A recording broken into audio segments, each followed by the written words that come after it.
হাইকোর্টে একটি মামলায় সাক্ষী কাজের মাসি সাবিত্রীর ডাক পড়েছে।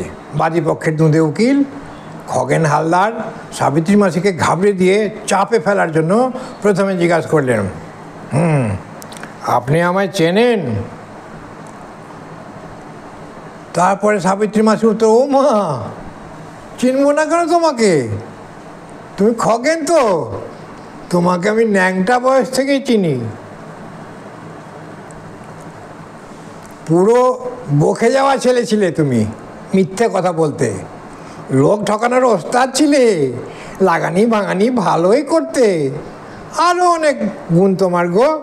সেসব আর বলছি না, নিজেকে মস্ত কেউ কেটা ভাবতে, যদিও কানাকড়ি মুরত ছিল না তোমার, তোমাকে আমি ভালোই চিনি।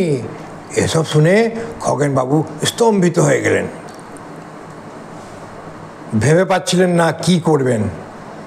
তখন কোর্ট ঘরের অপর প্রান্তে বিবাদী পক্ষের উকিল নগেনধরের দিকে অঙ্গুলি নির্দেশ করে বললেন, ওনাকে চেনেন?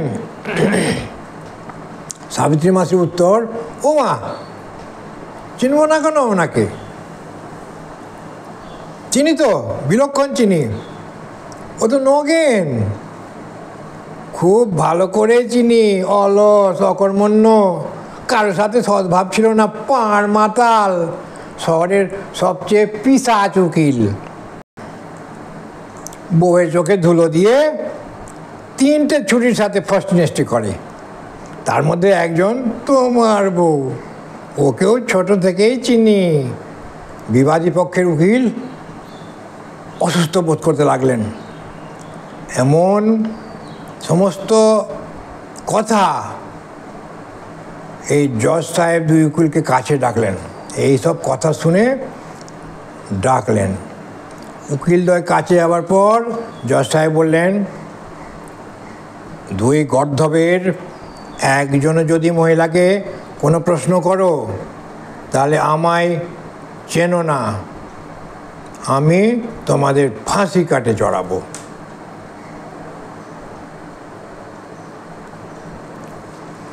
একজন আইনজীবী অবাক হয়ে দেখলেন যে একটি বলদ ঘরের ভিতরে ঘানি টানছে আর কলু বাইরে বসে বিড়ি টানছে। উকিল কলুকে বললেন, আচ্ছা, বলদ থেমে গেলে তুমি তো টেরই পাবে না হে। কলু, টের পেয়ে যাব উকিল সাহেব। কলু বলছে, টের পেয়ে যাব উকিল সাহেব, ও থেমে গেলে ওর গলার ঘন্টাও থেমে যাবে। উকিল 1 মিনিট ভেবে তারপর বললেন, আচ্ছা, যদি সে এক জায়গায় দাঁড়িয়ে মাথা নাড়তে থাকে তাহলে তো ঘন্টা বাজতেই থাকবে এবং তুমি ভাববে বলদ ঘুরে চলেছে। কলু খুব শান্তভাবে উত্তর দিল, সাহেব, আমার বলদ ওকালতি নিয়ে পড়াশোনা করেনি। নমস্কার।